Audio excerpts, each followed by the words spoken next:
Hard work ముఖ్యం కాదని smart work కావాలని అధికారులకు ఏపీ సీఎం చంద్రబాబు సూచించారు. సంక్షోభాలనే అవకాశాలుగా మలుచుకోవాలని తెలిపారు.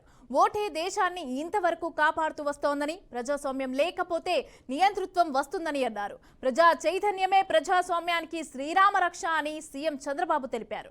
సచివాలయంలో నిర్వహించిన కలెక్టర్ల సదస్సులో సీఎం చంద్రబాబు మాట్లాడారు. అమెరికా పోయినప్పుడు అందరినీ కలిసి అదే మరిగా గూగుల్ క్యాంపస్ కూడా వెళ్ళి వాళ్ళు రిక్వెస్ట్ చేశారు.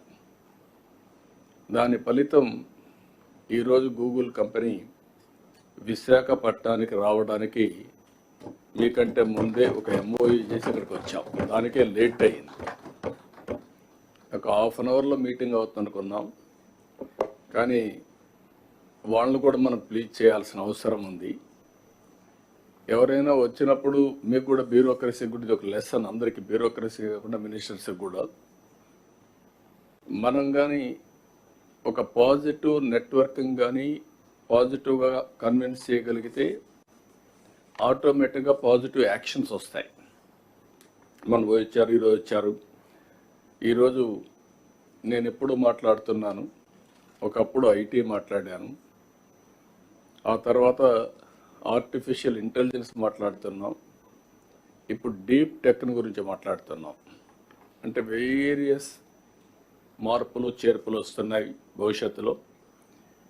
వారు ఈరోజు వచ్చినప్పుడు అగ్రిమెంట్ చేసుకుని ఒక ఎంఓయూ చేశాం. We're looking at a big opportunity in AI.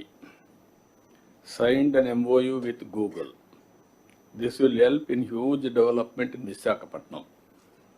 ఈరోజు వాళ్ళు వచ్చినప్పుడు అంటున్నారు, విశాఖపట్నం మీరు ప్రపోజల్స్ చెప్పిన తర్వాత వెళ్ళాం, ఫస్ట్ హ్యాండ్ కొంచెం సర్వే చేసుకున్నాం. మా లెక్క ప్రకారం one of the best city, we're totally impressed అనే పరిస్థితికి వచ్చారు.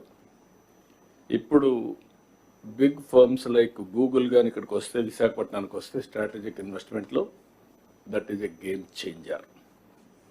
ఎందుకు నేను ఈ మాట వాడుతున్నానంటే, డేటా సెంటర్ రాగలిగి అదే మరి artificial intelligence, machine learning, deep tech ఇవన్నీ కానీ ఉపయోగించగలిగితే ఇది గ్లోబల్కే, ప్రపంచానికి ఒక సర్వీస్ హబ్ కింద తయారవుతుంది. డేటా సెంటర్ వచ్చి, ఆర్టిఫిషియల్ ఇంటెలిజెన్స్ వచ్చి